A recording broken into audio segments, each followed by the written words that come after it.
Podcast. We are on episode 106, our second episode here of the third season, the reiteration of ATI podcast, and we're back in with some St. Louis love, an awesome band that should be on everybody's radar, and that is, of course, is Squint, and we have Brennen from Squint. How you doing today, Brennen? I'm doing great. Hey, we're really excited to have you. I know we were talking off air before we got started here tonight. You guys are a band that have been making a lot of noise in the last few years, from my perspective at least. I really respect what you guys are doing in the music scene. I really respect the music that you guys are putting out. I'm really big into the stage performance aspect of it, the live show experience. And you guys are definitely giving people their money's worth in that regard too. So it's a real pleasure to have you on the show this evening. Thank you so much. Yeah, thanks for the kind words. The stage performance just comes natural. So Yeah. It's not really something too thought about, which is nice. And, that's kind of one of those things. So, like, the performing aspect of, playing music, of course, can be cathartic in nature, if you will. And I know that, everybody's got an origin story as well. So you probably didn't come out as confident, we'll say, as maybe present day when you first were getting started. So let's kind of talk about the inception of you just getting to playing music. What was your interest? What was some like early bands that you would say that you kind of took note of and thought, I'd like to do that someday? Well, I'm like my first memory of really being into music or anything like that was probably third or fourth grade. I always, listened to music with my parents and stuff like that, but my dad mostly listened to pop country, like Kenny Chesney and stuff like that. And then my mom would listen to Linda Ronstadt and also a little bit of country, I guess, like Shania Twain, but more female based country, singer-songwriter type stuff, Faith Hill, that kind of stuff. And I thought it was cool. I always, I guess, subconsciously liked melodies and stuff like that. But I remember one day my mom going into the grocery store and me realizing I could change the radio, and I changed it. And I remember the first song that I had a big reaction to was Skater Boy by Avril Lavigne, because I was already into skateboarding at that point. And, I could hear inklings of punk rock when I was at the skate park and stuff like that. But it was, it's not like it was before the time of the internet, but it was just, I was in third grade too. So if the internet was around, I wasn't able to figure it out yet. So Sure.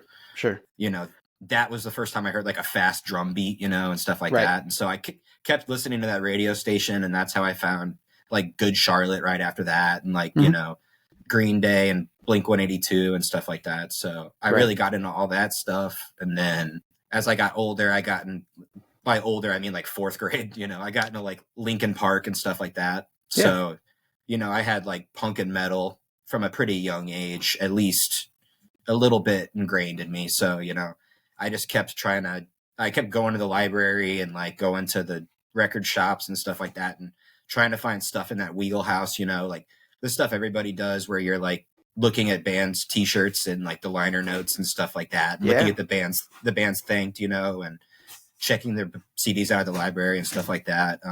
And then when I was in seventh grade, I met a kid who is a year older than me named Jake, who he plays bass in Squint now. He's been my best friend since, seventh grade. And he that's awesome. Has always played music with me and stuff like that. There's been 2 bands I've been in without him, and stuff. So he's been my right-hand man through it all. But I remember I was wearing a Fall Out Boy shirt because I had, graduated to that level of punk by that age. And he saw me in the hallway and was like, yeah, Fall Out Boy is cool, but you should check out Norma Jean. And hell yeah. It's funny because in hindsight, there's nothing connecting those two bands really. But I remember going home and listening to Memphis Will Be Laid to Waste by Norma Jean and thinking it was just insane that the dude was just opening with screaming like that. The song just starts off just so intense. And I just thought it was funny at first. I didn't think it was cool at all. I just thought it was hilarious. And I was showing my friends or doing it to scare my mom in the car, and stuff like that.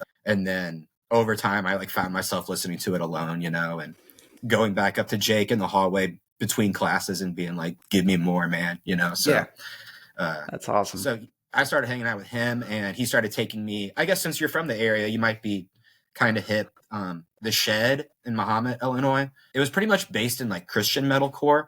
But, you know, I mean, at that time, like a lot of the metalcore was Christian. So, you know, it was still like really good stuff coming through at that time, you know? So he took me to my first couple shows there, you know, and that's the first time I saw moshing and all that kind of stuff, you know, and metalcore was really big at that time. And this is, I guess, fast forwarding to like freshman year, you know, or so. Like I said, Jake's a year older than me. So when I got to high school, he had already had this established friend group, you know, he was already cool with the scene kids. And so I just kind of was like fostered into that relationship. And I was the young freshman who was like bumming rides from juniors, you know, with their big swoop haircuts. And like, it was a really confused time period too. Cause we were like, we all had, you know, like swoop haircuts and stuff, but we were listening to like Bury Your Dead and stuff like that, you know, like really hard stuff. Yeah.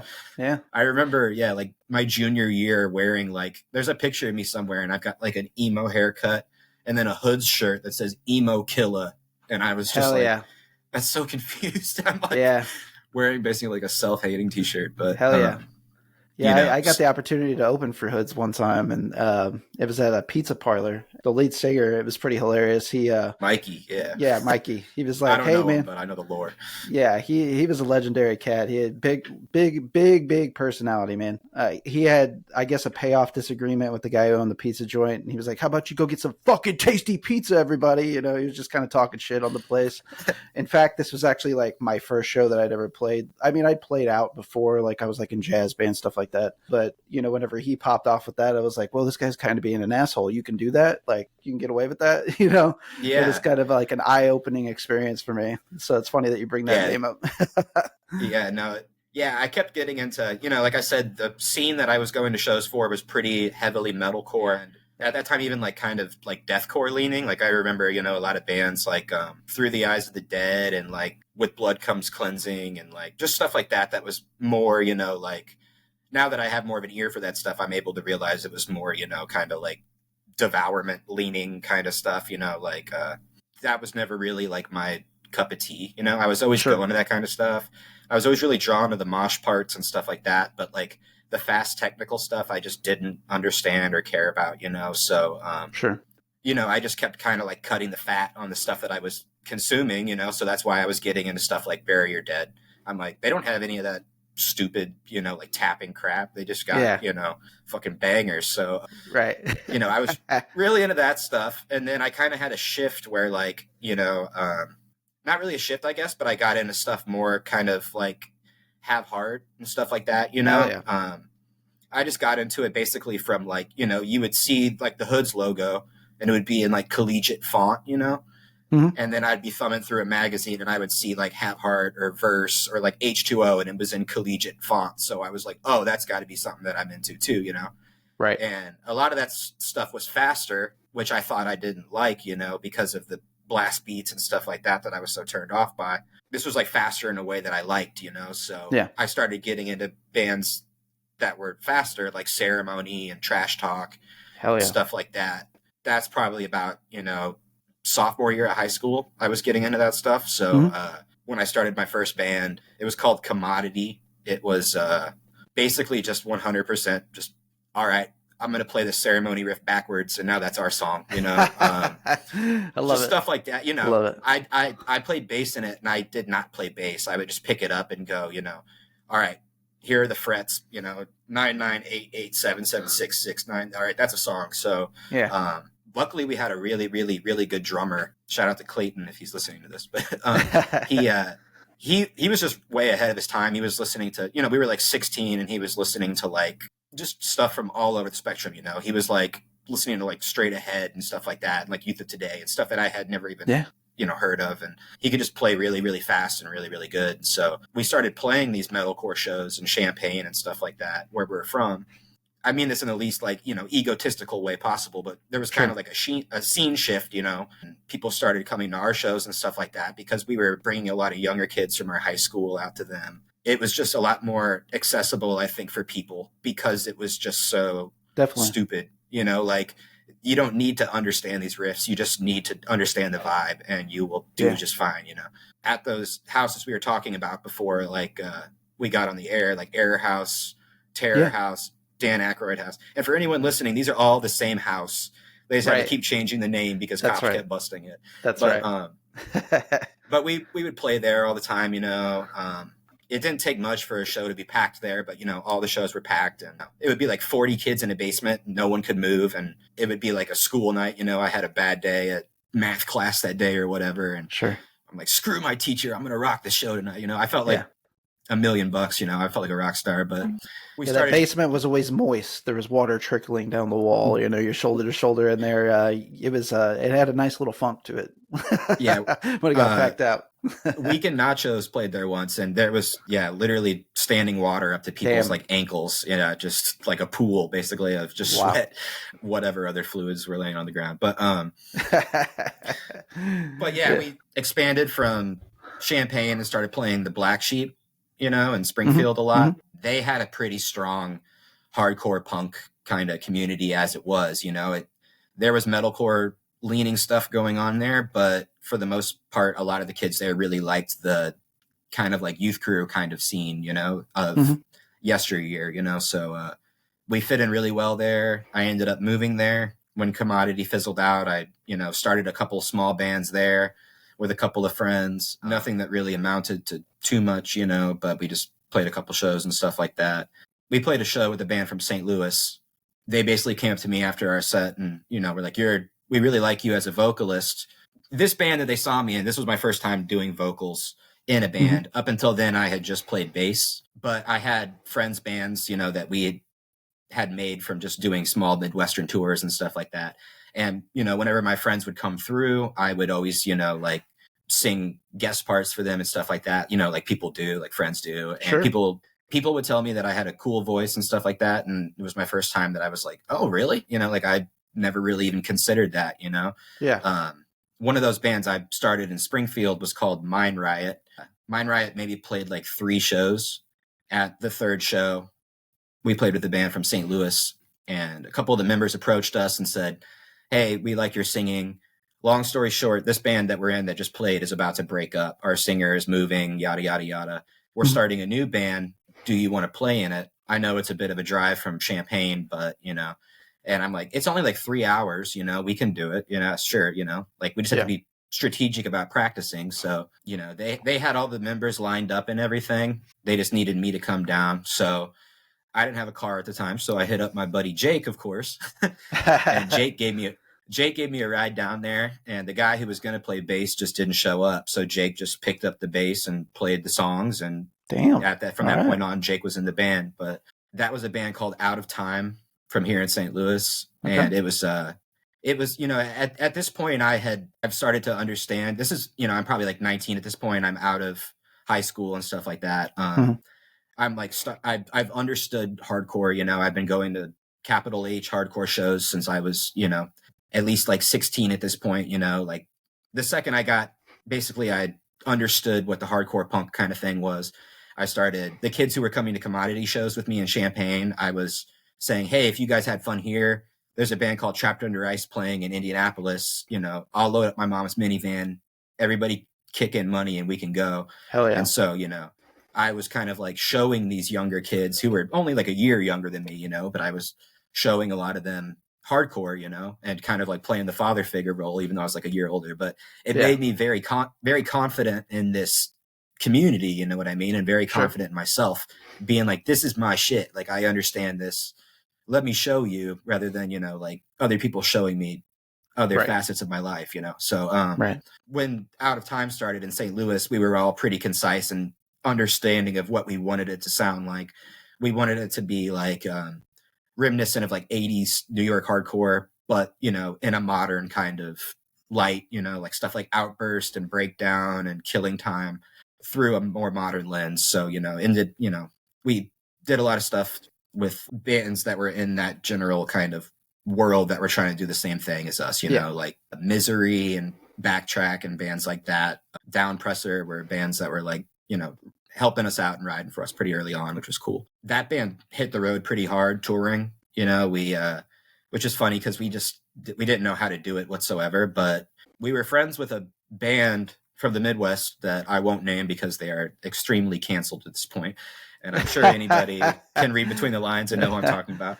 But we saw them hit the ground running, you know. This band that I'm talking about, they released their demo on the first day of like a 40-day tour, literally hit the ground, and it worked for them. So pretty much every band in the Midwest just like took notes, you know. And before that, you know, bands like Modern Life is War were doing the same thing. So right. This has kind of been like the Midwest formula for a while, or, you know, that's what we figured. So we recorded a demo and, you know, we put it out. A week later, we did 2 weeks on the East Coast, and I probably lost the most money I've ever lost in that short of amount of time. But it was, you know, you play a show, you get $40 gas money, and that goes about for an hour, and then you pull off to the gas station and go, all right, I filled it up last time. Who's filling it up this time? You know, right. But we toured relentlessly with that band. You know, we did the full US probably about 3 times. We did Canada twice.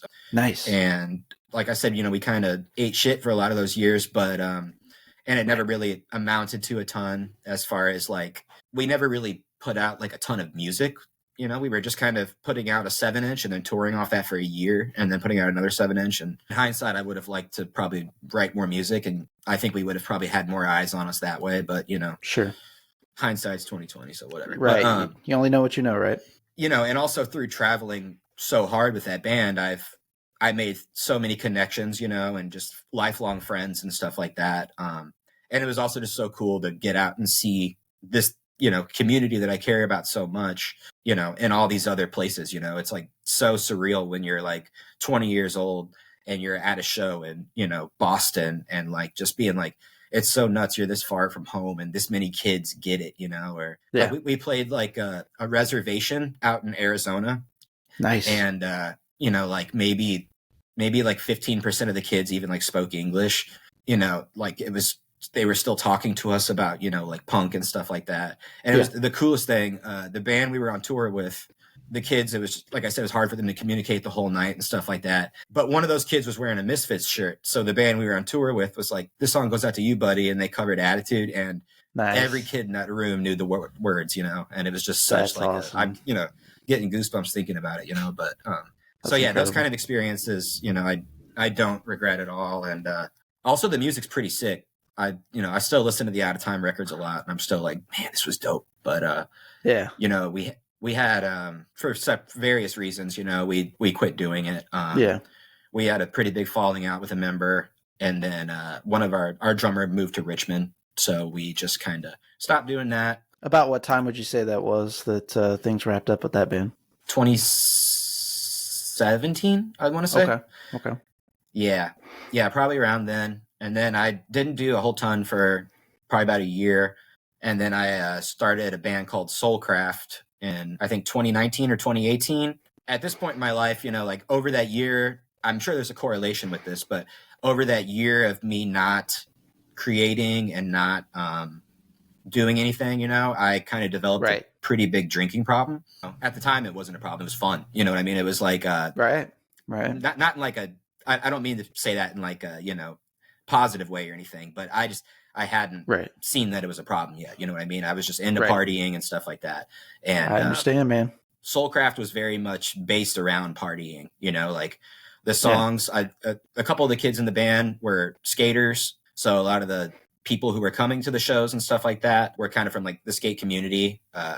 So, you know, like it was pretty rough and tumble as far as like the pits. No one really, you know, there wasn't a whole lot of like cohesion with anybody, you know. It was just like random guys running into each other with beers. And sonically the music was kind of like if like 86 Mentality was on Lockin' Out, it was like, you know, kind of like Oi influenced New York hardcore. And all the songs were just about like skating at the Morgan Ford skate park and getting mad that some kid on a scooter knocked your stag over, you know, and like just, you know, it was very hyper St. Louis and very like of the time, you know. Sure. It was funny thinking back on it because there would be people who were at every single show and never learned a word of any songs, you know, just it didn't matter to them, you know, what I was saying. It was just like an excuse to go nuts. So, it was fun for the time. But during COVID, number one, we kind of quit. Obviously, we quit playing shows during COVID. It was reminiscent of Commodity in the way that the riffs weren't exactly like, it's not the kind of music you'd throw a record on at home and just listen to casually, you know? So right. Once COVID started, we pretty much were just on ice. You know, we understood that we weren't even going to practice or anything like that. And eventually that just fizzled out into, you know, we've never actually officially called it quits, but, you know, a couple, you know, probably about 6 months after lockdown, kind of realized I had a problem with the drinking and stuff like that. You know, once the social aspect was gone and I had nothing else to, you know, because for a while I'd be like, God, you know, I do drink a lot, but I keep going out and meeting this guy, and this guy wants to go to the bar, and that's what you do in St. Louis. And then all social interaction stopped, and I still found myself drinking every day. And I was like, maybe I don't have an excuse for this. So, you know, I had a lot of personal growth during that time and had a lot of time to really like think about who I was as a person and, you know, what I wanted out of life, why I was just, you know, stuck in this rut previously of just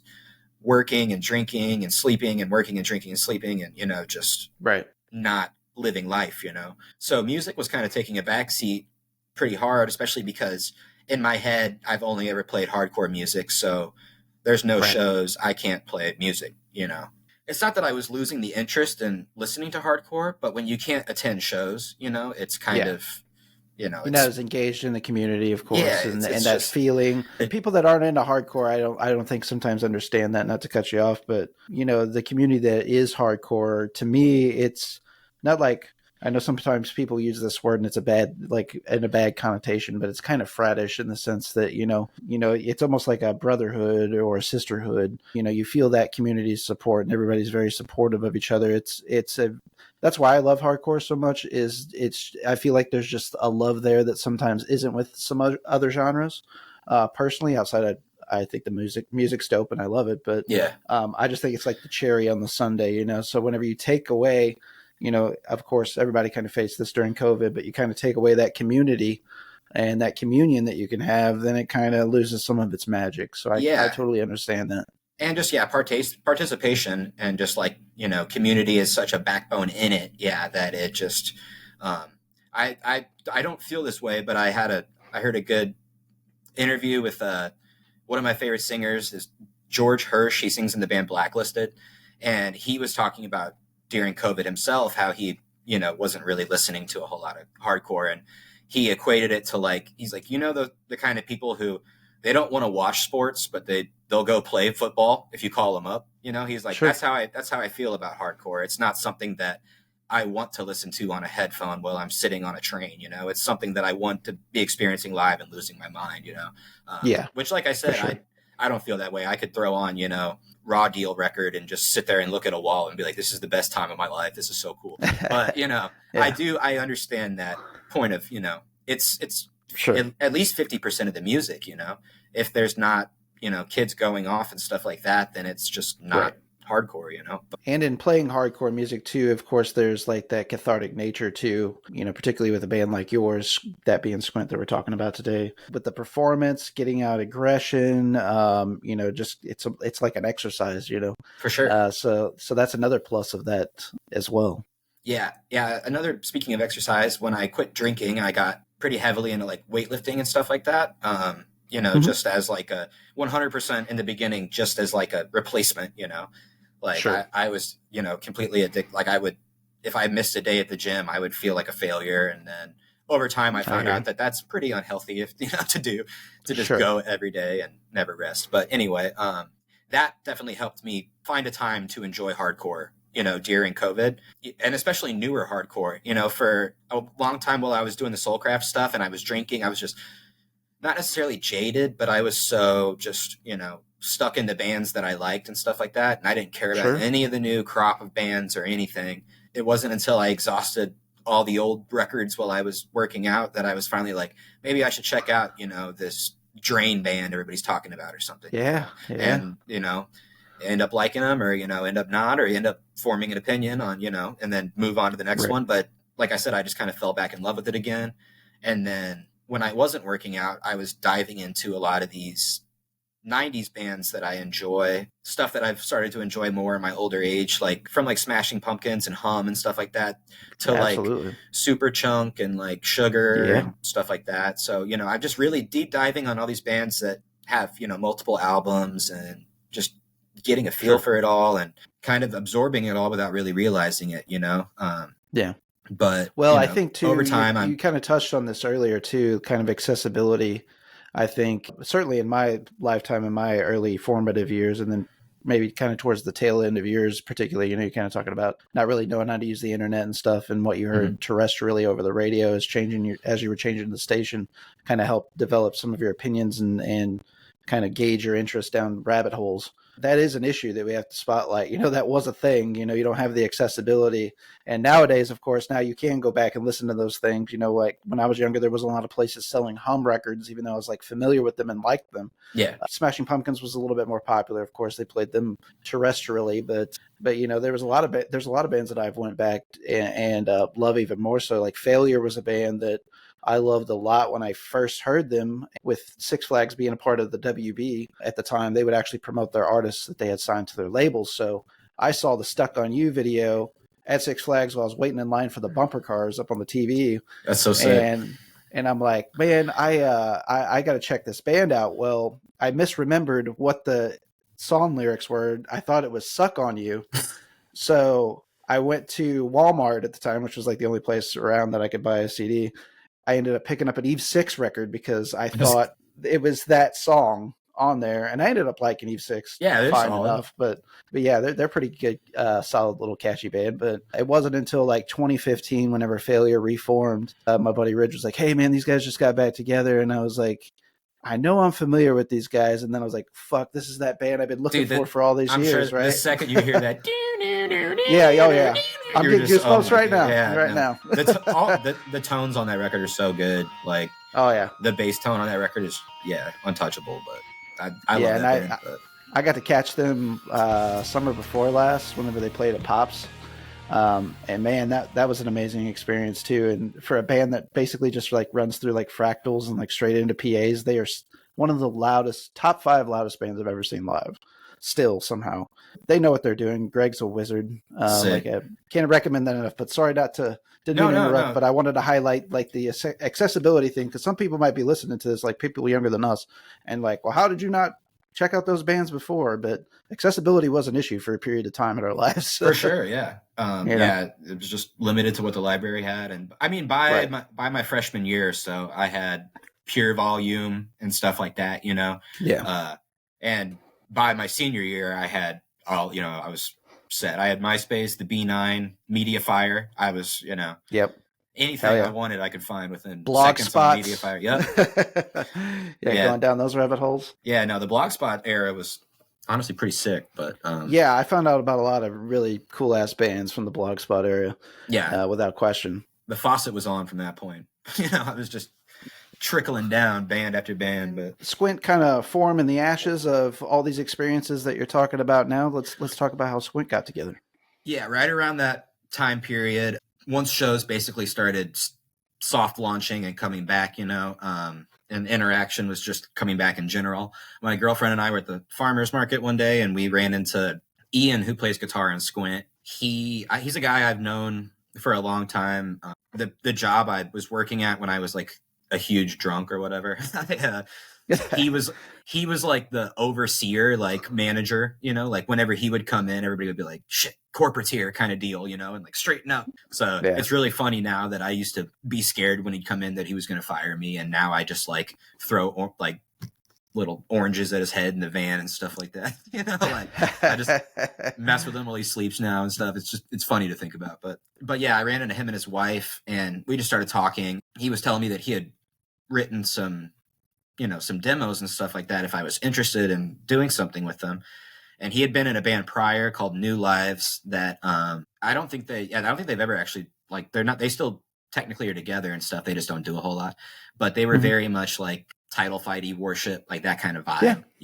I don't know if that's necessarily what they were going for, but that's what I'm gonna call it. So I was like, well, I'm not really from that world, I'm definitely I yell and stuff like that, but sure. I was like, there's certain bands that do that kind of thing, so let me listen to the, tracks. And a year ago, I would have been scared to do something like this. But now that I have this frame of reference and I'm listening to bands like, Turning Point and like Rites of Spring and like Embrace and stuff like that, I'm like, maybe this is doable, So he gave me 2 songs, the songs that are on our EP, Feel It, Ghost and Mantra.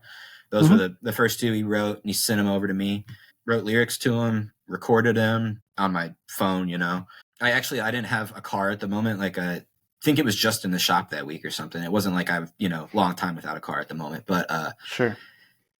Basically, for whatever reason, I don't totally remember why I did this, but I live like a block from a Home Depot, and I just had to, because I live in an apartment complex, I had to record these vocals. I had nowhere to go to yell.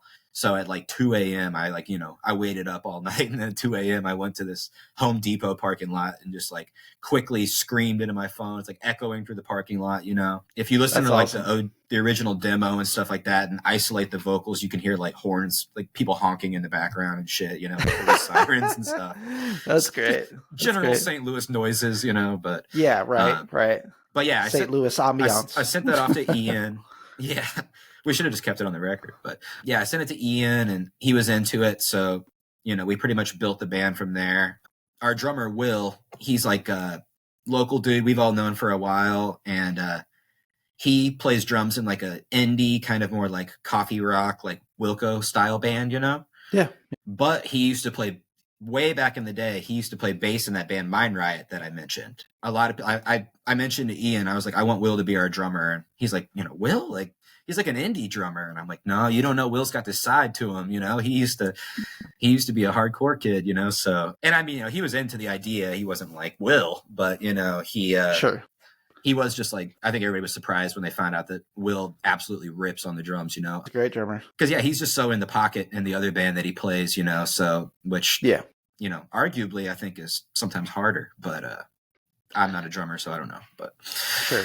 Yeah, that's kind of my primary focus as far as instruments are concerned. I can play all instruments, but that's what I played mostly in bands over the years. And your drummer, of course, he will. Yeah, right away, I noticed his drumming, his skill. He's got a good way of like playing in the pocket when he needs to, but then also being right on top of the beat when the time calls for it. I think that's kind of actually a part of what like makes you guys great as a band is his drumming in particular. He actually, some of his fills I would argue are like almost like hooks to your songs. Yeah. I always kind of anytime I hear a drummer like approach the drums in that way, it takes me back to like, times of my youth. And a guy who I listened to a lot as a kid was Dave Grohl, of course. That right away I was like, man, that's kind of like some Dave Grohl shit he's doing right there. It's pretty incredible to be hearing that, Sick. And so I got a lot of respect for what he's doing behind the skins for sure. He'll be, his head will be even bigger than it already is after hearing that.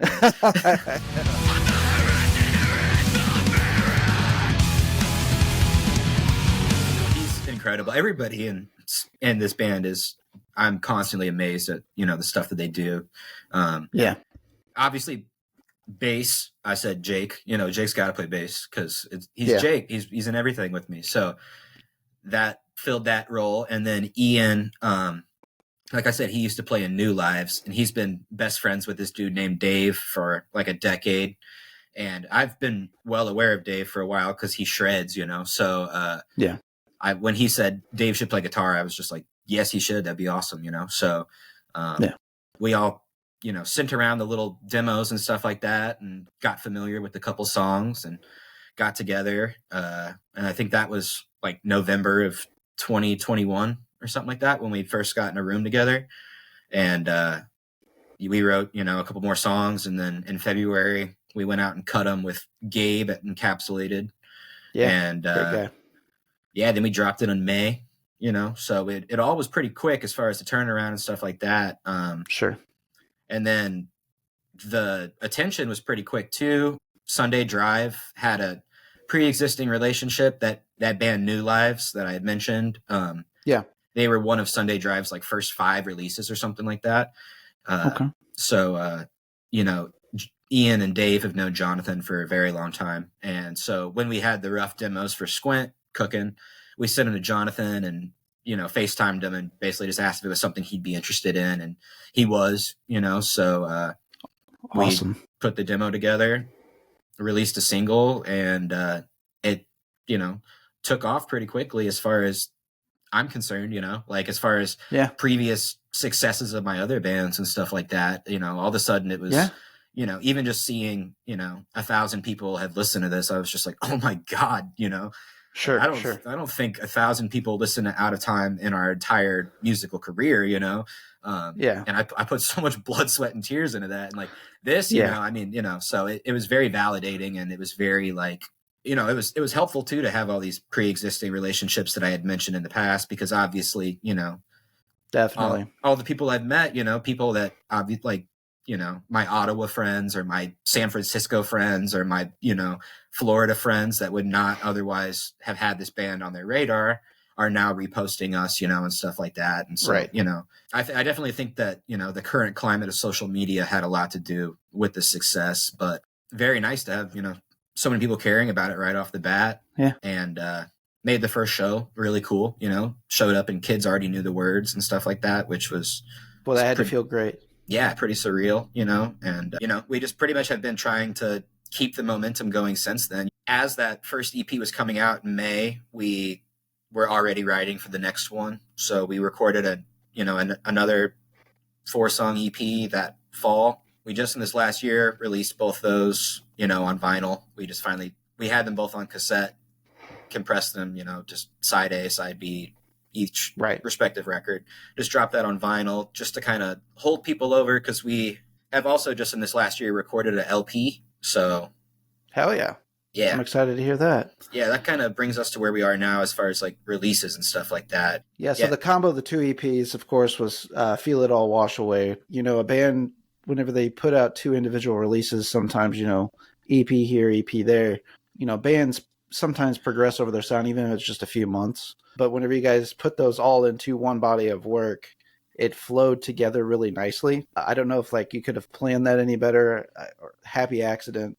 I mean, a band is a band, their sound is their sound. I'd say that there's some cohesion regardless, but it was really cool how well that came off. I thought that's something that I took note of, at least as a listener, as a fan of what you guys do. Thank you. Yeah. I think a lot of that has to do with just the fact that those literally are like the first 9 songs we wrote, so we didn't really end up scrapping too much, to the point where, that's pretty natural progression as far as just like what we were, doing. And I think it also, because we put out a single with that compilation, called All, to try and, to put it all together, feel it all, wash away. But we had that idea before the lyrics, and then I was like, all right, I got to write a song around this. So, if you listen to, basically our discography, you listen to Feel It All, Wash Away, and then you listen to the single, you can kind of get an idea where we're headed with this new LP for sure, And we went out to New Jersey in November, recorded with this dude, John Markson. He's done like just so much stuff lately. He's been doing, he's done like the last like 3 or 4 Drug Church records. He did the new Koyo stuff, One Step Closer.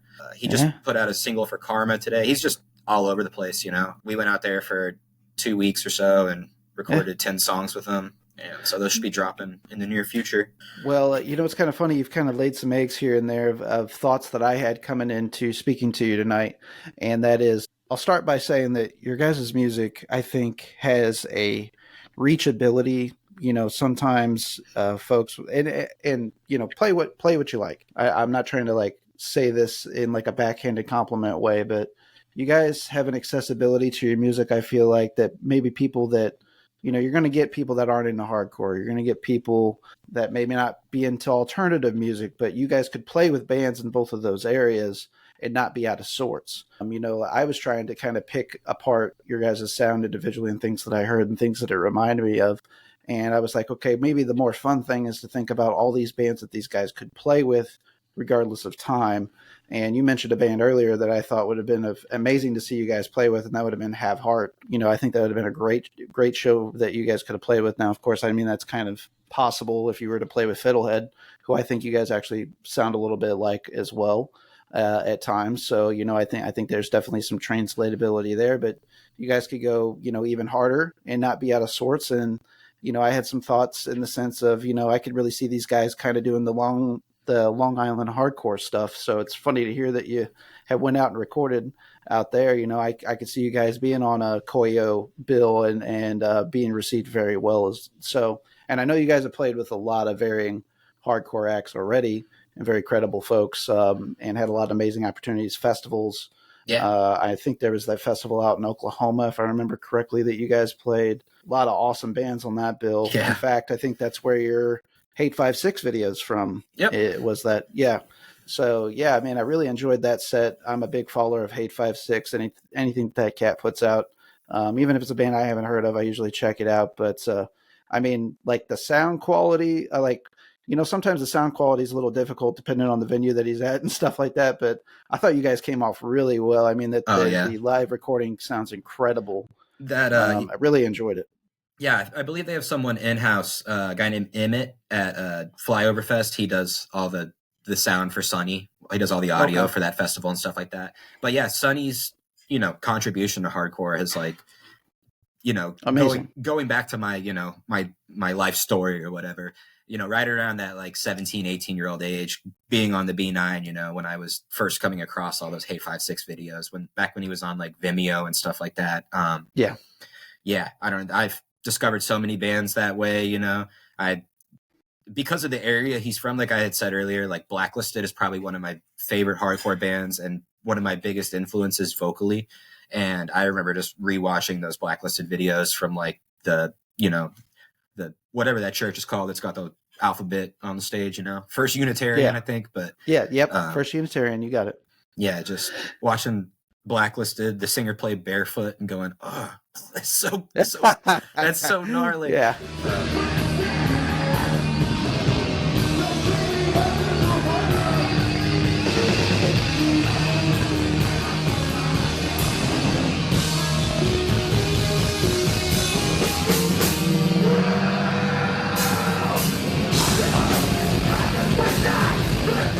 But yeah, it's full circle and awesome to be able to have a video up on there. In a way, it's kind of like a rite of passage too, I think. Or at least this is the way I take it from the musician's perspective. It's definitely very validating. And that's the video that, if my family ever asks, is there any videos you play in live? I'll be like, here's this one, just because it's shot so well. There's multiple angles. Yeah. You really get the vibe of what a hardcore show is like from watching something like that, Definitely. Sonny's dope. And it was that's what I was starting to say. It surprised me how like into the mainstream Hate 5-6 has gotten. How many random people I went to high school with were tagging me in the comments and being like, holy crap, dude. And I'm like, why are you even on this page? You know what I mean? Like Mudvayne guy from 7th grade. Like that's really cool, I guess, that you found Gel somehow, but yeah, absolutely. Especially in my earlier years, I think it started to diminish, or at least in the circles that I travel in, I should say. There used to be kind of like a very tribalism, in the sense that like, it's like, oh, what a poser, or whatever. But now I think perspectives have become, exactly what you said, like whatever brings them, right? I don't see so much of that dismissiveness, I guess, anymore nowadays. Don't get me wrong, there's still posers out there, but we tolerate them a little bit better, yeah. Yes, we're a little bit more patient with them. Some other initial thoughts with your guys' music too. I got a lot of friends in the music scene, of course. I got some friends kind of like in the skate punk scene up in St. Louis. A good buddy of mine, Hev from No Point, me and him were talking about you guys, and he was like, what's up with all these like badass young kids coming up? And he's even older than I. He's in his middle 40s. I was like, yeah, man. He's like, well, how would you kind of characterize them, would you think? And I said, I know this is going to sound like out of left field, but it's like if Nirvana was going to be like a melodic hardcore band. And he was like, and they smoked weed. And I was like, yeah, kind of. And for whatever reason, we just like clicked on that, association immediately. Sick. And I was like, yeah, man, that's kind of apt. Definitely. I could see that. I said, I hope they take it as a compliment, but I'm going to bring it up to them if I ever talk to them, so yeah, there's that. I'm the weed smoker in the band. So I fully welcome it. But, and a couple of the other guys are like, they're more like edible guys, I'd call them. You know what I'm saying? Sure. Nobody in the band is straight edge or anything like that. So, Oh, good. Definitely. I was a little apprehensive in case I offended somebody with that comment. No. It's not like we're like especially, you know, like I said, I'm sure you can infer based on my past, like I said, in the bands that I have been in, we're definitely like not a party centric band, you know, we're very much like in bed as soon as we get to the house or hotel or whatever. And, you know, up for coffee by 8 a.m. You know, it's still, you know, we pull up to the venue, I'm, you know, smoking a few chillums, and Dave and Ian are going to grab the drink tickets, you know, shit like that. But yeah, for sure.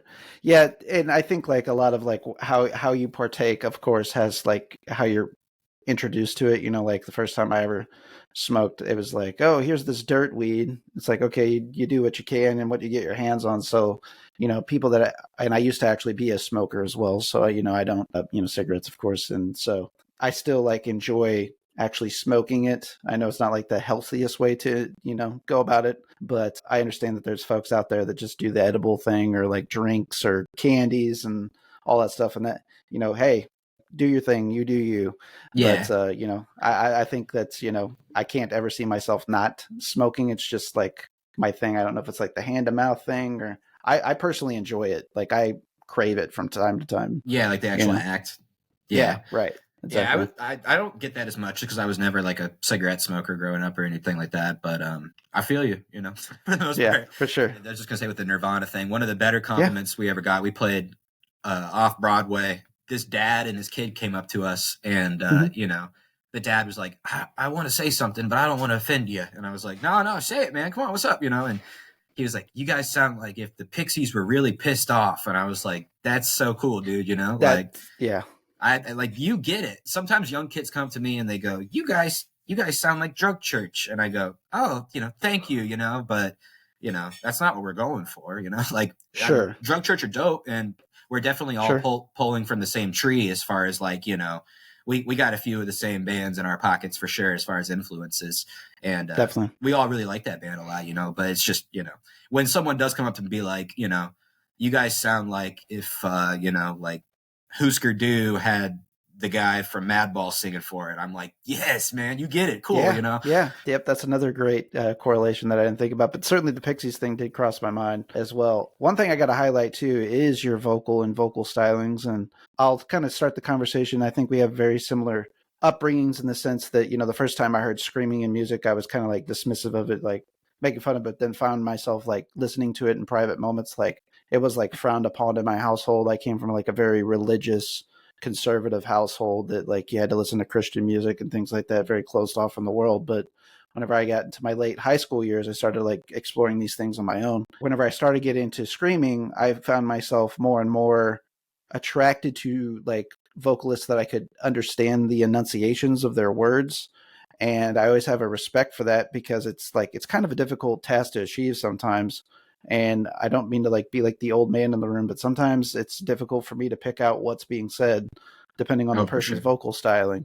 You definitely have a vocal styling that is very understandable. So I think, again, that kind of adds to the appeal, but it's not like you guys are like settling or selling out by any means. It's, you know, you're doing your thing and this is the way you sound, but it's very understandable as well. People got to have something to like, you know, stick in their brain, you know, so if they can hear those lyrics, which you've got some good catchy lyrics throughout your lyrical writing, that only just kind of adds to the experience that you guys are bringing to the table. Thank you. Yeah. Yeah. A lot of the vocal stuff, it's just very, you know, zero thought, you know what I mean? I'm just, even like recently I've started warming up in the sense that I like hum, you know, before we play. But other than that, I've never done like warm-ups or anything like that. I've never really even thought about like when people ask me, so what do you do when you do vocals? I just like, I just yell. What do you mean? Like, which I know is not everybody's approach. You know, I feel very lucky to be the kind of person that does that, and that I've, you know, never lost my voice or anything like that. It probably just comes from talking so much, but hey, it helps. Yeah, you know, but some people are just like genetically a little bit more fit for that sort of thing. I know, like I got to do, if I'm going to do any type of like vocal stuff, I got to like warm up a little bit. Yeah. But I've got like this forever teenage velvety tone to me. Yeah. So, you know, everybody's got their own thing they got to do sometimes, right? I can't hit a note to save my life, but I can, you know, focus on what I can do, you know, and I also try to, one thing that's been really awesome with Squint and been very like validating is I never like limit myself, you know. I'm like, there's a song on this new record that I was like, did you guys hear that like I'm doing like a Jay Mascisy kind of vocal part, and they were Nice. like, "Oh, that's not how it came across, man." But you know, I'm like, "Well, that's what I'm doing in my head." You know, that's cool that it's coming across as something of its own. You know, but sure. You know, I never stop and go, "Wait, I can't sing. I shouldn't do that." You know, but sure. It is funny when we were recording this new record. John, our producer, was like, you know, just any little, you know, just like good producers do. He was trying to push us in any way that he could, you know, and trying things out and seeing how little things sounded. And there was one part where he wanted me to sing like a little melody, you know, that he was going to throw in the background. And he was like, so just hit these notes, like da da da. And I took probably 10 takes, and on the 10th take, he was like, all right, cool, you know, and hit the space bar, and I took off the headphones, like, we got it? And he was like, nope. But he's like, but you weren't meant to sing like that, you know. I don't know what I'm doing over here. This isn't, you know, we need to focus on what your strong suits are, kind of thing. And you know, and you know, we had one of the dudes in the band who could sing the part there, and it didn't sound good. So ultimately it was, you know, what it was. But scrapped overall, right? You know, yeah. Because obviously we love melody and stuff like that, but vocally I try to lean as hard as I can my way. You know what I mean? Sure.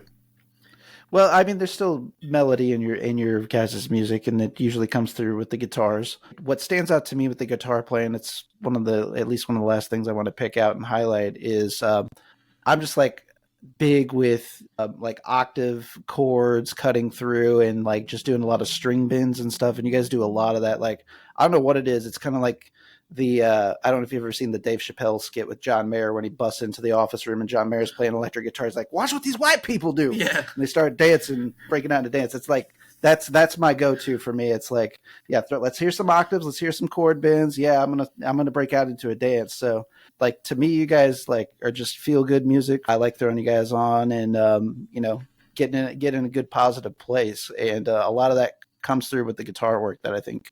But again, it kind of plays back into my point earlier is that you guys have like this accessibility about you sound wise that I think is going to appeal to a lot of people in the event that anybody's listening to us today talking and haven't checked you guys out. So yeah, I can't encourage folks enough to do that. We've got a pretty wide variety of stuff that we pull from. So, you know, it's, if you hear something, there's always a chance that was the intention, you know, like, sure. One of the, you know, we were recording something on the new record.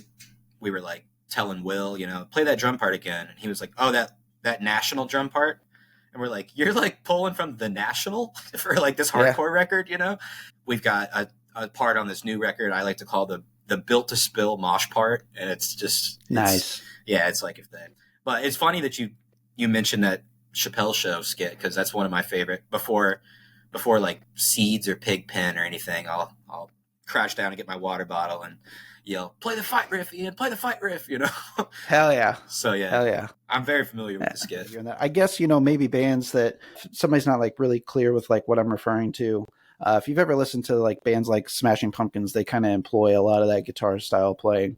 Yeah. You know, and I hear that in your guys' guitar work. On the verge of kind of grungy, it's on the verge of like shoegaze, it's kind of garage rocky. You know, it kind of fits into multiple genres. And, you know, I find myself going back to a lot of that stuff because it's stuff that I grew up, stuff that I discovered and that I enjoyed independently outside of like, you know, what influences that I was getting from, whether that be my dad or friends at school or what, you know, through my own discovery. So it's music with those types of things in it that I'm probably always going to go back to or always land on. It's going to be a comfort space for me. And you guys are doing it in spades, my man. Thank you so much.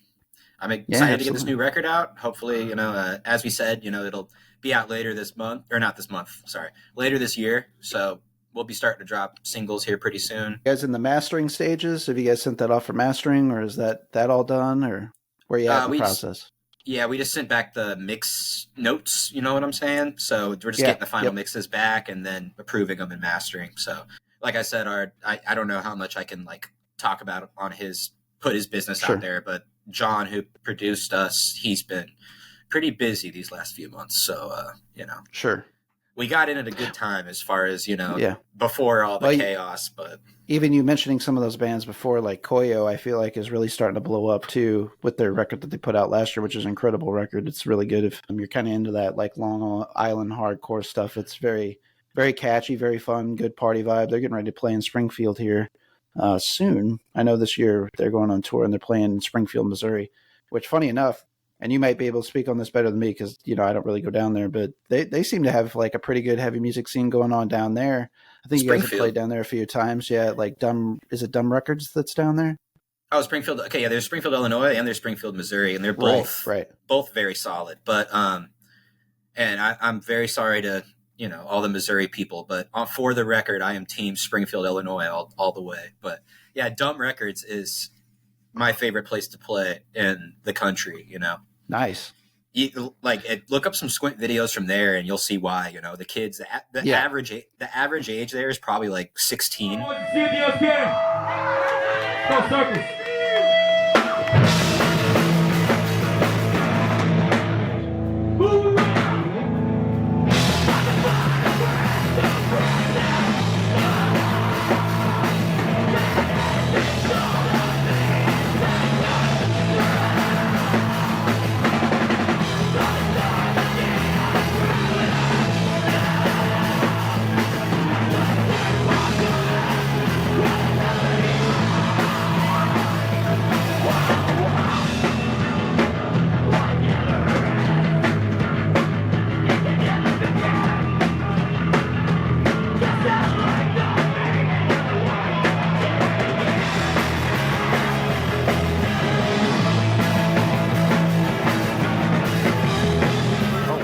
That's like the average, there's kids younger than that. There's, kids a little bit older. And like, if you look at a video from there, you can see in the crowd, it looks like a caricature of like a punk show. There's like one kid with Liberty spikes, and then there's like a skinhead, and then there's just, Like one of every kind of person. It's pretty dope. They're young, and it's funny because I remember it being like this, but time moves so fast back then, you're like, Linkin Park's my favorite band. And then next month for your birthday, your mom gets you a Linkin Park shirt. And you're like, I don't even like this band anymore, Mom. It's funny with like the younger kids, because you'll see, maybe a kid comes to a show in like Juggalo face paint and gets stage dove on. And then 2 months later, Squint plays there again. And that kid's got a shaved head and suspenders. It's just like, damn, you really changed the uniform. But I remember when I was that age too. And that's one of the most, we got a song about it on the new record. That's been one of the most rewarding parts of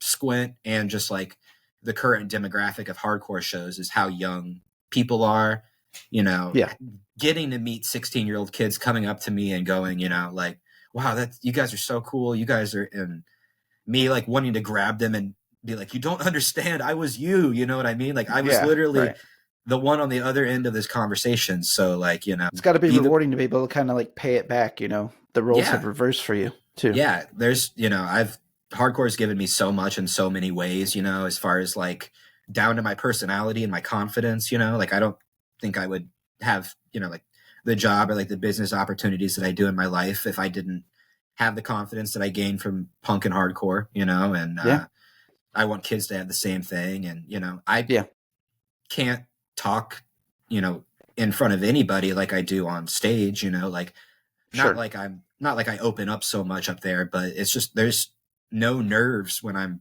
playing at a hardcore show because it's just a hardcore show, and it's nice because everything in my mind now is just a hardcore show.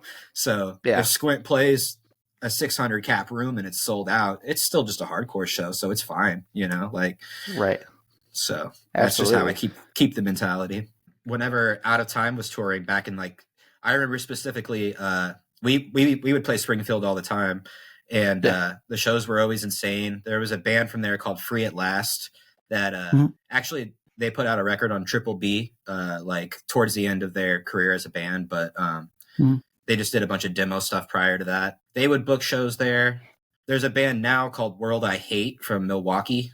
Really good band if you haven't checked them out. But their singer is from Springfield, and he used to book shows. But one of my favorite memories was in 2012. I think it was either 2012 or 2014. I remember it was an even number year. But we played a garage in Springfield with Power Trip. And oh, damn. Yeah, it was a 3-band bill. It was a local, us, and then Power Trip.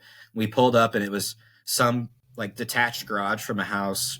We went in it, and they had probably like 40 milk crates that they had built a stage out of, just zip tied together milk crates, And oh my God. it was like, you know, 3 levels of milk crates. So when you were, I don't know if you ever like stood on milk crates like that, but when we were on stage, it was very dicey. unstable. Kids stage diving, knocking, you know, the Holy foundation shit. of it over and stuff. But that's crazy. Yeah, there was probably like 100 kids in this garage, you know.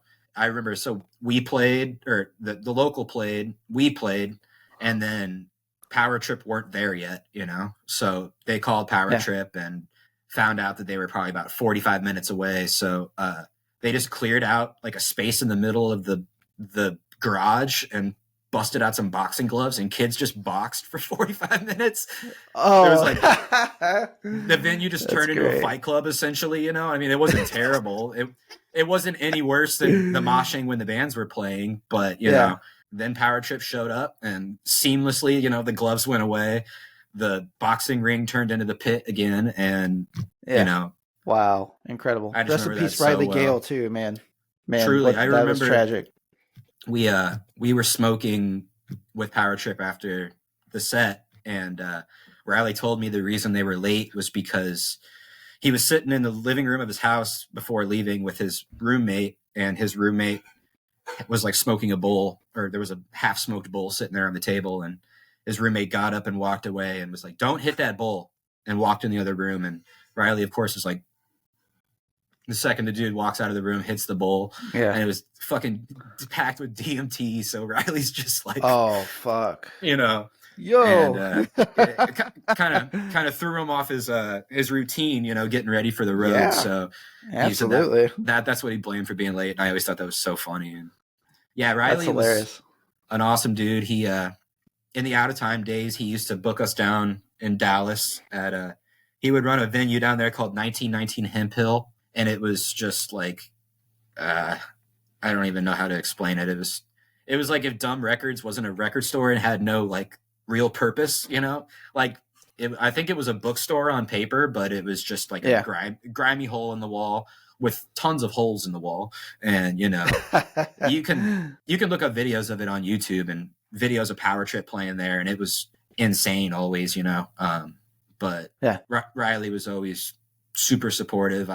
There's a video that, you know, I finally, you know, like screen capped it and saved it because I don't know how long this stuff will last on YouTube, but, you know, Out of Time covering an Iceman song, and Riley's right up front singing along, and, you know. Wow. Yeah. When he passed away, he wasn't, you know, obviously a super close friend to me. He was just like a touring buddy, you know. Yeah. But, you know, when he passed, it definitely had a pretty big impact on me. And that was actually the week that I stopped drinking because not solely because of him, obviously, but that was just a very big wake up call to me, you know. You know, but yeah, one thing about Riley that, you know, a lot of times when people pass, you'll always see people being like, you know, that was my friend. And a lot of times you're kind of like, I don't remember you knowing that person before, you know, they passed away. And I feel like every single person who says Riley was their friend, it's just like, yeah, that makes sense. You know, like he was there. Every single person he met, he was their friend, you know? One of those guys that you have never heard a bad thing about. I didn't know him personally. Wish I could have seen them before he passed. Just never got around to it. I was like, oh, I'll catch him the next time sort of thing, you know? And unfortunately, there was never a next time. Yeah, a pinnacle to the Dallas scene. And it's really cool to see all the, you know, like just the impact that one person has had. Shout out to all my Texas friends, you know, all the Sunday Drive family down there and stuff like that. I know that was all very hard for them as well down there. Sunday Drive is a label too that I've kind of, you know, folks might know this name, like Flesner, in my opinion, where they have quite the wide variety of like artists on their label. And the artists that are on the label that they promote, you know, those bands often have a wide variety of sounds. So, you know, I think that's a kind of obviously a fitting label for you guys to be associated with too. And I know you kind of already talked about how the relationship started with them. But did you guys kind of see some, you know, immediate help? Do you kind of view them as a partner in, you know, kind of promoting your music? How is it to be a band on the label, if you will, for Sunday Drive? It's awesome. They're, you know, especially since the band started over the 2 years of us, you know, being around, Sunday Drive has just grown even more so. So they're, you know, starting to more so get the marketing end of things or just growing and stuff like that. But, you know, like using external like resources and stuff like that.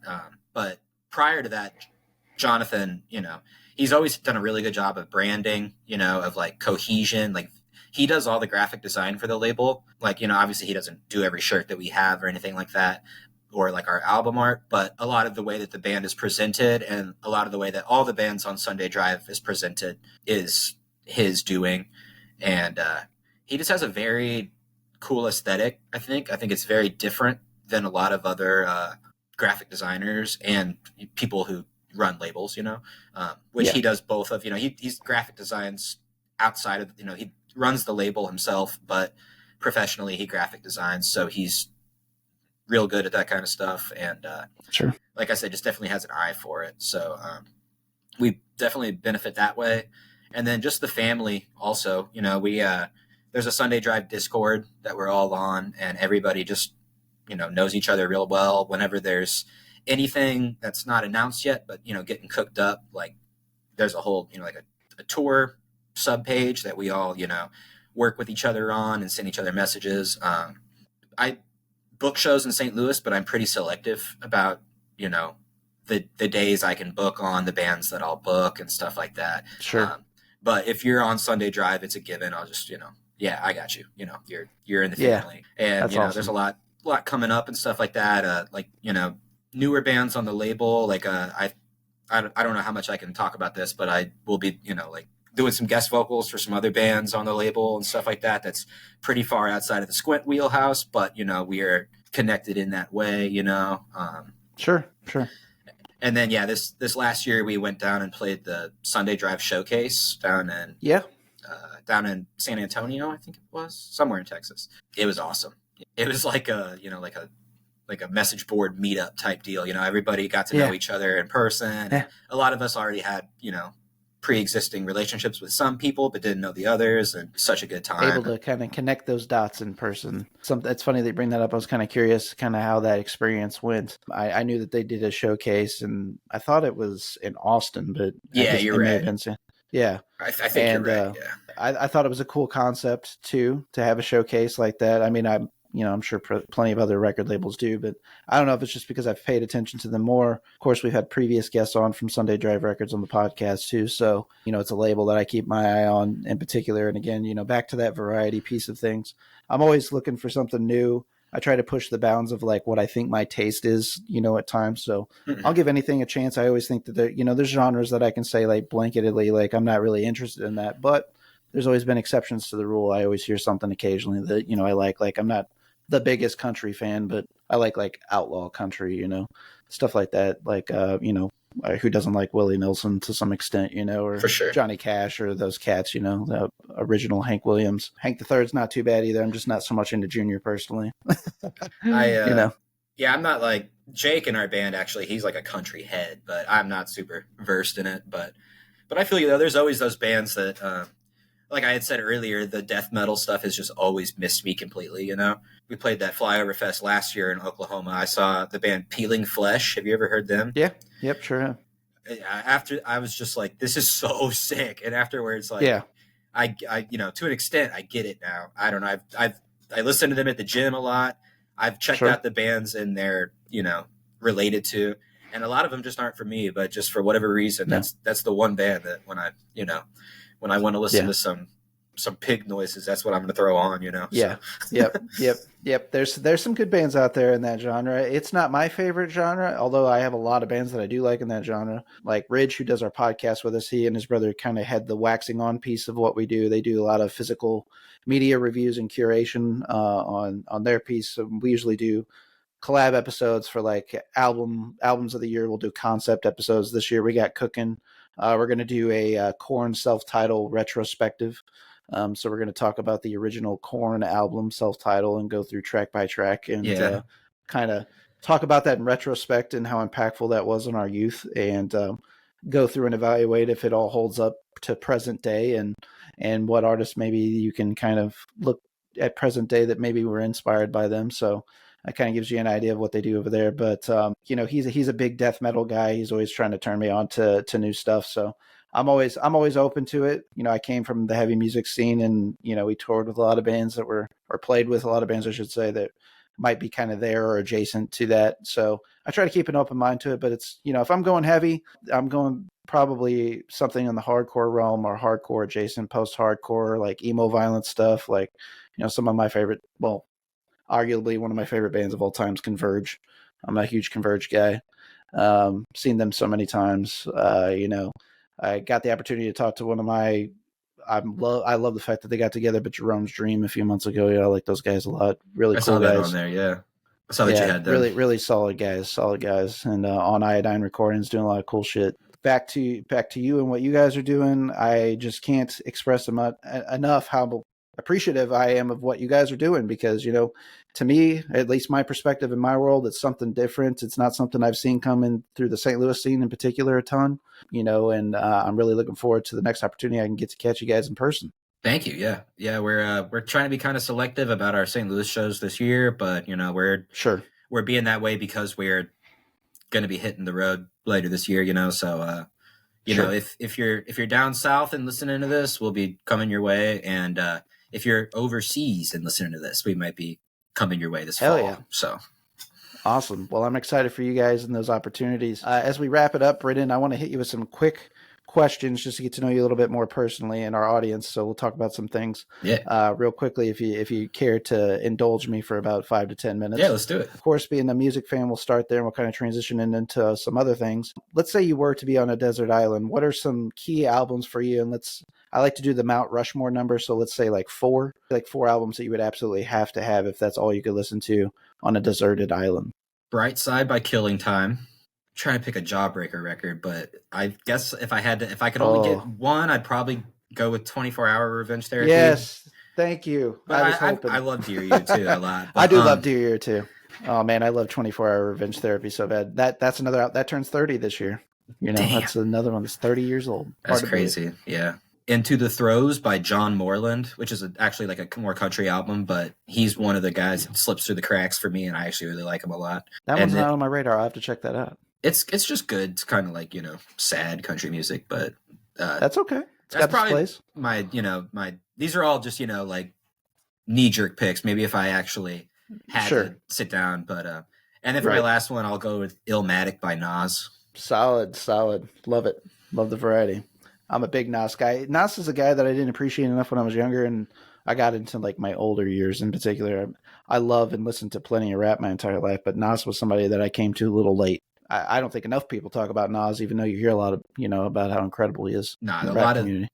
I feel like you can hear it a lot in my lyrics and stuff like that, but hip hop plays a big role in, my delivery and my rhyme patterns and stuff like that. And my you know what I mean? Like, it's funny because I don't know what, the musical terms for all that stuff is. So when we were recording, I was learning a lot from the producer in my band, when they're like, that's called alliteration, Brennan. And I'm like, huh. Yep. I don't even think that's a music term. I think that's just like a life term that I should know, but it's just a literary term. Yeah. Yeah. And I can see that definitely. And hardcore and hip hop have had a relationship over the years that a lot of people don't understand or, passerbys might overlook. So that doesn't surprise me personally, but it may surprise some other folks to hear that. With some of that delivery or flow, I can see it. That makes a lot of sense for me. Let's go back to the desert island thing, and let's talk about, are there any TV shows that you're like really fond of? Would you say that if you had to like burn on 4 TV shows all time, what's going to make the list for you? Well, especially if I'm doing a desert island scenario, I'm going to go Simpsons because I have so much to choose from, Even though it's probably only the first half of the catalog that I would actually watch. But if I got bored enough, I'd start venturing past season 14 and stuff like that. You have my heart with that pick. I think that's the greatest TV show of all time. Seinfeld, I'm always been a big Seinfeld guy. Yeah, those are pretty much my two shows as far as that goes. I watch a lot of other stuff with my girlfriend. We're always checking stuff out, but nothing's really jumping out in my brain as far as like, great show. I have seen a lot of shows lately I've been real into. Like, have you seen Severance? Yes. That was crazy. Yeah. Yeah. I think I know they're filming, if they're not done filming, the second season, and I think it might come out this year. Sick. So I'm like really excited to see that, where they're going with that. It's a huge cliffhanger at the end. Yeah. I never get my hopes up too much with, just because Hollywood takes so long nowadays, but Yeah, for sure. Yeah. So do you kind of like lean more toward like the adult animation stuff, or comedies, or sci-fi, or what usually hits for you? I guess more like comedy stuff, but I like a lot of, for TV shows, probably comedy and stuff like that. Sure. Honestly, I don't know. I watch a lot of when I do watch stuff, it's pretty mindless, Right. I don't think that I like a lot of animated comedy, but now that I'm sitting here thinking about it, I guess I do. Yeah. But I'm not like a Family Guy stan or anything like that. Right. But I'll watch Adventure Time or something when I'm falling asleep, and hey man, there's nothing wrong with that little comfort TV. Yeah, yeah. But with movies, I like a lot of like horror and drama and stuff like that, And let's talk about movies. Let's. What would you say is like kind of your Mount Rushmore of movies? I don't know about this one. Well, would it be easier to maybe are you into like particular directors or filmmakers? Not some. Will in my band would be really good to ask this question too, just because he's very observant of that kind of stuff. You know what I mean? Yeah. I don't really like a lot of time pick up on that kind of thing. Sure. But I mean, I like I'm probably pretty also like kind of like basic with my movie taste. Like I like stuff that's just like like the A24 movies and stuff like that. I'm always pretty like, into, or I don't know, a lot of the stuff that I like, everybody will be like, that movie sucked. Do you like that? And I'll be like, I don't know. Who cares, man? You like what you like. Don't be ashamed. I just watched The Holdovers. Have you seen that? New? Yeah, that was good. That was really good. I thought we loved that. Me and my girlfriend loved that. So really great. Yeah, Giamatti, man. He's a wizard. Great actor. Dope. That eyeball thing. Yeah. I was sitting there the whole time trying to figure out if he's always been like that or if it was for the movie or. My wife was doing the same thing. I'm like, no, babe, it's Contact. And she's like, crazy. What? And he just did an interview on Howard Stern, and I saw a clip of where Howard Stern had asked him about that.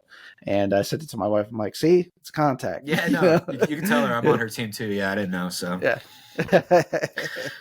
Yeah. What's a movie maybe that you saw like, you recall and say like, man, this is a great movie. This might be like my favorite movie, even if it was like earlier in your youth. What's something that was like kind of really impactful for you? And probably like Fight Club, Okay. When I first saw Fight Club, I was just like, I don't know, just the fact that I got it, I was like, this is an incredible movie. I really liked Crash a lot also growing up. A lot of those movies, they just had those really big endings, where you were like, with some plot twists. Yeah, those were big to me. Now I got to ask you, which Crash, because there's a couple out there. Is it the one with like Brendan Fraser and yeah. Okay. Yeah. So that one got a little bit more attention. There's a movie called Crash that came out before that by David Cronenberg, who's like my all-time favorite director, and it is like not for the faint of heart. I know it is kind of fucked up. I'm hip with the Cronenberg vibe, so I can get an idea. But I've actually more recently started kind of diving into like older horror movies and stuff like that, because a lot of the classics I just never really watched, growing up and stuff. So my dad was a child of basically the late 50s, early 60s. So like, I picked up on some things that he liked, but I like to venture down certain rabbit holes. So like, I have this fascination with, again, I think a lot of it goes back to like my youth and being brought up in like a very sheltered household. It's like trying to find the most fucked up thing possible that I can and see if it like shakes me, So that's kind of why I've got subscribed to a lot of those rabbit holes. Like I like things by like David Cronenberg, David Lynch, John Waters. Those are some of my favorite directors, some of the best stuff that they do. Harmony Korine's another director that's always like putting out wild shit. He's done like Kids and Trash Humpers and Spring Breakers. Like he's done a lot of real wild shit. Julian the Donkey Boy, not for the faint of heart. Just like Kids I'm hip with for sure. Yeah. Not lighthearted subject matter. Gaspar Noé is another director that kind of fits in that wheelhouse. Lars von Trier. They're not afraid to offend people with their films. So, I usually find myself gravitating towards that, or like, kind of like horror movies as well. I will watch any horror movie, even bad ones, usually, even if they're like, indie, low budget. Like I almost give any horror a chance personally. I love horror movies. Yeah, like I said, I listened to that Terror Taco episode, and that seemed like it was a lot of like almost white noise to me because I was just like, I don't know any of these movies they're talking about. But I mean, I'm familiar with like Aliens, but to be real, I don't think I've ever seen it. Like it's a franchise that I like all the movies in, but there are definitely ones that I recognize as bad ones. Like even the ones that people think are bad, I enjoy still. It doesn't hurt if you're looking for something new. Go down a rabbit hole. I would recommend. If you're looking for new movies and new stuff, if you see something that you like, look at that director, look at other work that they've done. And that's where I developed a lot of my taste when I was in college. Like somebody was like, oh, have you seen this film? And it was a Cronenberg film. I'm like, I've heard the name. I've heard Darren Aronofsky. I've heard, all these various directors. Let me just go and start from the beginning of their films and I'll start watching everything that they did. And it's kind of amazing to see how they developed as filmmakers. And even, a lot of them had voices early on, you could tell, and you could see a lot of those threads carrying from movie to movie. And it's just kind of a fun ride to go on, even if you just do it once. Will in our band is super into, it's very different than the directors you're talking about, but he's very into Wes Anderson. Oh, I like Wes Anderson a lot. See, I feel like that's one thing that I've gathered over time is I was like, by like the 6th movie that I watched with him in the van, I was like, I don't think I like this guy. I don't think all these movies are about nothing. Yeah. He's like, yeah, that's the point. And I'm like, what? So maybe his movies recently I haven't been personally so much into. Like my wife and I went and watched Asteroid City at the Alamo, and I was like, it's not that it's bad. It's just the movie about a stage play, or excuse me, it's like a movie about a stage play that's it kind of gets kind of meta. I'm like, I'm just like kind of bored with that type of storytelling personally. It had its moments to enjoy. I couldn't even follow a lot of it, so Come on, man! Don't sell yourself short. You just like what you like, But then, so I mean, I watched that one, and then we watched Bottle Rocket in the van, and I was like, Now I do like Bottle Rocket quite a bit. Yeah, that's like one of his first ones, right? So should be that's his first feature. Pretty representative of the whole spectrum, But I was just kind of like, I'm having the same problem with this movie as the other one, but I do like all the color grading and stuff like that, And that's cool. Which Will, our drummer, does all our videos also. Okay. And I feel like you can kind of see a little bit of that in like the way that definitely the way he color grades. But the one you guys are doing at the Hot Dog Shack. Yeah. Pigpen. Yeah. Pigpen. That's right. I can see that kind of a little bit now. So yeah, that's cool. I didn't put that connection together. Yeah. He used to do that for other bands and stuff, so that's just an added perk of having him in the band, And hell yeah, Ian, our guitarist, he actually owns that hot dog restaurant. So oh really? We just shut it down for the day and shot. Hell yeah, yeah. Well, hey man, it's a great spot to have a music video, and it's authentically a St. Louis spot too. So you guys are kind of tying things back into the hometown, and we're all about the St. Louis love here. Yeah, if anybody listening in St. Louis hasn't eaten at Woofies, Go get a hot dog at Woofies, Props to Woofies. Props to the gentleman in Squint, man. Really love what you guys are doing, Brennen. I hope our audience loves you guys too, and I think they will if they give you guys a chance. Fuck yeah. So where's the best way for us to, for our folks to check you guys out at as far as social media is concerned? If they want to follow you guys, stay up to date with what you got going on, Brennen. Social media, probably Instagram is the thing that I'm on the most. We're on Twitter, and if you just type our name into type Squint St. Louis and something will probably pop up that has some info for you. I try to, post on everything when I do, but definitely Instagram is the best place to like get in touch with us, or, if anyone listening to this likes the music and wants us to come to, your city or state, definitely don't feel like it's weird to message us and just say, come to Tupelo, because then we add it to our list, and next time we go down south, we'll shoot you a message and we'll say, hey, we're heading that way. Who do you got? Right.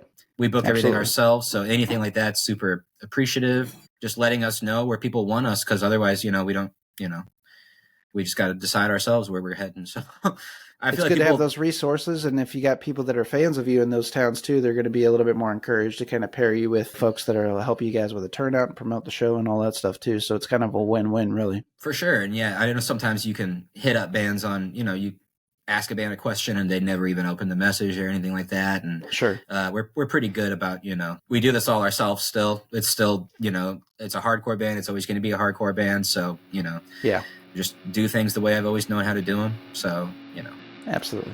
So if anybody's listening to the conversation today, of course, we're also going to have all of Squint's links in the episode details, whether that's you're checking us out on the YouTube piece, which is the full experience, of course, or you guys are just doing the traditional audio feeds, whether that's Spotify or Apple Podcasts. Just check out the episode details, and we'll have links to the Instagram and Twitter for you guys to check out Squint there. We'll also have links for you to check out their music on the streaming services. Bandcamp, do you guys have a Bandcamp? Yeah, okay, we do. So we'll have their Bandcamp link in there as well for you guys to check them out. Support the artists. We usually encourage folks to go through that Bandcamp route. We'll also have a link to Sunday Drive Records. And you guys, if you like what you hear, support these guys. Buy a shirt, buy an album. Do what you can to keep this dream alive and this awesome work that they're putting out into the universe. Hell yeah. Thank you, Barrett.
Hello, everybody. This is Barrett Lewis from the ATI podcast, here with an exciting announcement about our Season 3 launch. We're going to be launching Season 3 of the ATI podcast in February of 2024. Our first guest helping us to achieve this task is going to be See You Next Tuesday. They're coming back to the program. Brian Legends have a new album coming out this year, and we're going to sit down and discuss the new album on Good Fight Music. After that, we're going to have a rising St. Louis hardcore band, Squint, from Sunday Drive Records. Another heavy band in the St. Louis music scene, making some waves, Sawed Off, will be joining the podcast in late February as well. Rusty Leonard, Mineral Area music legend from Last Flight Home, Pennies for Allah, quarterback on his own solo work, will be joining the podcast in March. Maul, Fargo, North Dakota metal band, one of the biggest rising artists in the heavy music scene right now. We're going to have Garrett, the lead singer of Maul, on the program, talking about all their amazing work and what the future has in store for Maul as well. Lastly, we're pleased to announce that we're going to have Nerver from Kansas City on the program, and we're going to be talking about all the waves that they're making in the heavy music scene. We're excited to bring you this slate of Season 3 guests to the ATI podcast. We look forward to your all's enjoyment of our conversations with these guests. As always, please help us in bringing a spotlight to their talents. Be sure to like, subscribe, and follow our podcast, the ATI podcast, across all social media platforms, as well as all traditional podcasting platforms. We're on Spotify, Apple Podcasts, Amazon Music, and YouTube, where you can see our video chats with every featured artist throughout the show's history. Be sure to subscribe to our YouTube channel, like and comment, interact with the show. As always, we appreciate your support of the ATI podcast, and we look forward to seeing you in February of 2024 for our Season 3 launch. Stay safe out there.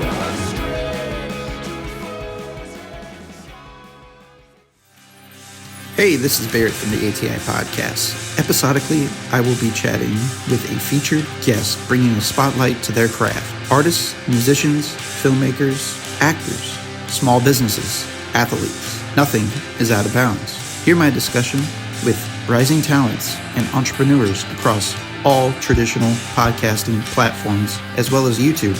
Like what you hear? Be sure to subscribe to the podcast channel of your choice, whether that's Spotify, Apple Podcasts, Amazon Music, and more.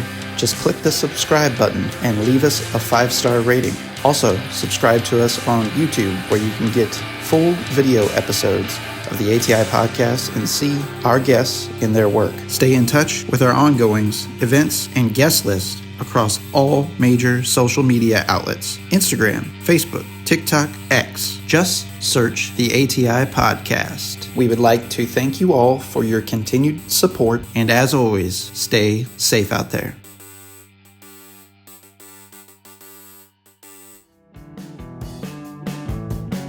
Hey there, this is Barrett from the ATI Podcast, here to talk about what we have going on the ATI Podcast Network. First, we'll start with Waxing On with R&J. The format of Waxing On with R&J is audible selections made exclusively by our hosts and brothers, Ridge Jackson and Jake Jackson. Waxing On with R&J is sure to tickle your inner eardrums with some of the most vile tones you've ever encountered, and conversely, ear candy with pop melodies, focusing on spotlighting underground and rising artists. Waxing On with R&J is another outlet of the ATI podcast community to bring awareness to many musicians' craft. Also found on the ATI Podcast Network, Nod Narb's Closet, hosted by Brandon Stewart of Edos Inn. Nod Narb's Closet is a wing of the ATI podcast programming that delves into the world of role-play games, miniature painting, diorama making, occasional pro wrestling match watch-alongs, providing commentary with a dash of jocularity and satire, and much, much more. Of course, leading the pack is the ATI Podcast. On the ATI Podcast, we episodically invite guests onto our show to spotlight their talents, whether that's musicians, filmmakers, artists, actors, businesses, even athletes. Nothing is off the table. The focus of the ATI Podcast and its collective creative arms, whether that's Waxing On with R&J or Nod Narb's Closet, is to bring awareness and focus to people's talents. Be sure to follow us across all traditional podcasting platforms, and for the full experience, subscribe to our YouTube channel. Just search the ATI Podcast. Stay safe out there.